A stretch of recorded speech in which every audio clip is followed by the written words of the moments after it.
guys, good evening. So ito po pala ay kandila ng Candelaria. So yan, ito po ay blessed by Father Boltron, Father Dennis Boltron dito sa Cebu.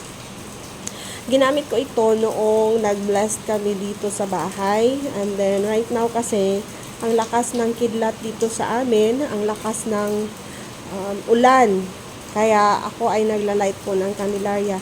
Ito po pala ang laki ng tulong ng Candelaria kasi kapag may kidlat or may kulog, kahit gaano pa siya kalakas, kapag naglight po kayo ng Candelaria ay bigla po siyang hihinto or parang minsana na lang yung pagkulog niya at saka hindi na ganoon ka lakas. So, ito po talaga, marami ako nito.